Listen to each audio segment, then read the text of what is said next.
Geometric Maths Made Easy YouTube channel. Functions and graphs. We still on quadratic functions and their parabolas. Y equals to a squared plus bx plus c. So suppose we are requested or we are asked to represent the following function in a graph. Y equals to x squared divided by 3 minus 3. You know the characteristics, so easy. So a here, a is equals to a third, so it's greater than 0. So it means that we get a minimum each value. So when you get a minimum each value, it means that your graph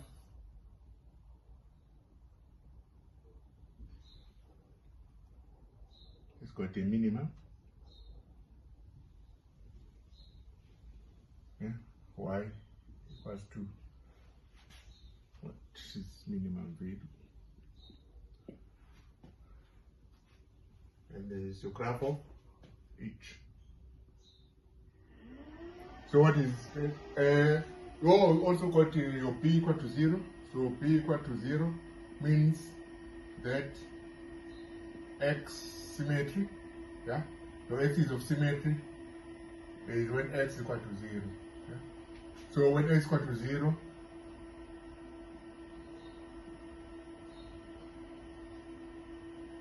is your axis of symmetry. So here x equal to 0 is your axis of symmetry. Maybe crooked.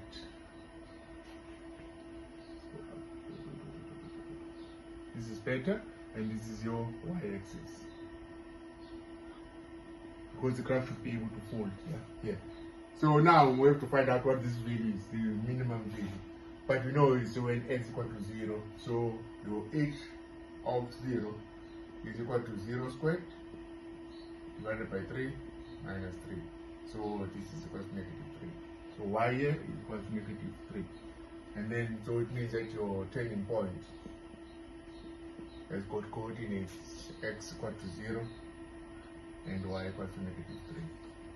And also your range,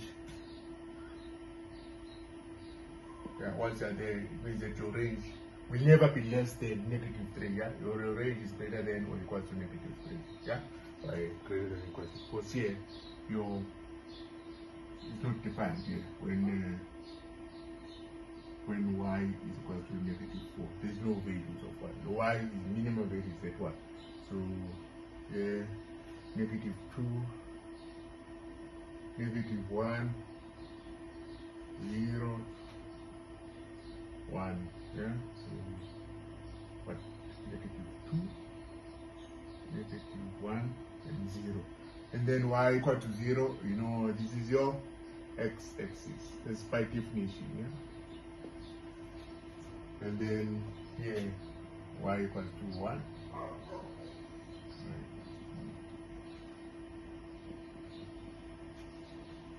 So what is left now? We need to find out what these are, your x-intercepts. So x-intercepts when your y equal to 0. So okay, simple.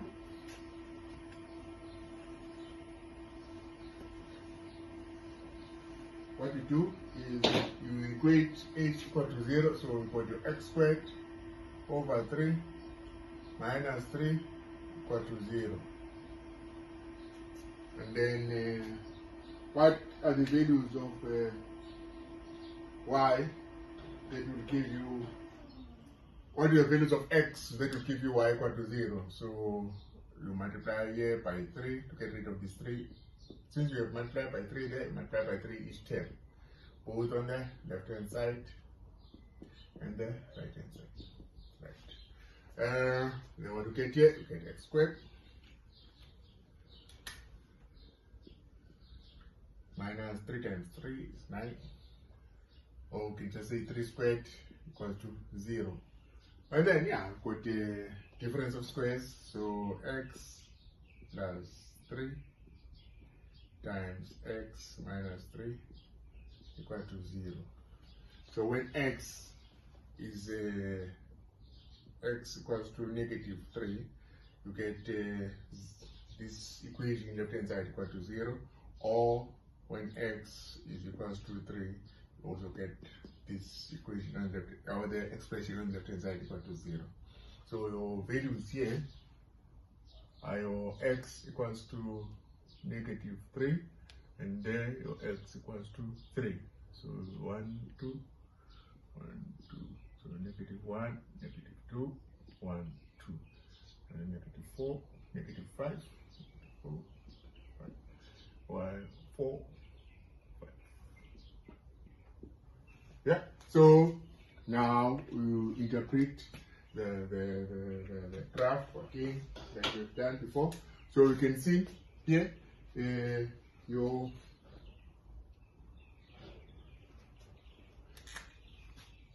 equation, your h of x is less than 0 when x is between -3 and +3. So your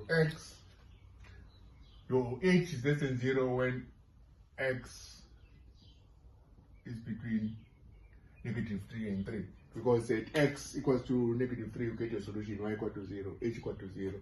And then when x equals to 3, you get your equation h equal to 0 there. And then because your graph decreases, yeah, from positive values to 0 to negative values below the x-axis, and then it increases now from a minimum value of your graph, which is which we said is equals to -3, to 0, and then to positive values. So values here are positive when x is greater than +3, and then when x is less than -3, your h is also positive. So h will be greater than 0 when x is less than -3, or when x is greater than 3. Yeah, because it's equal to 0 when x is -3, or when x is 3. Please share and tick that like. Comments are appreciated, and subscribe if you haven't already subscribed. Thank you.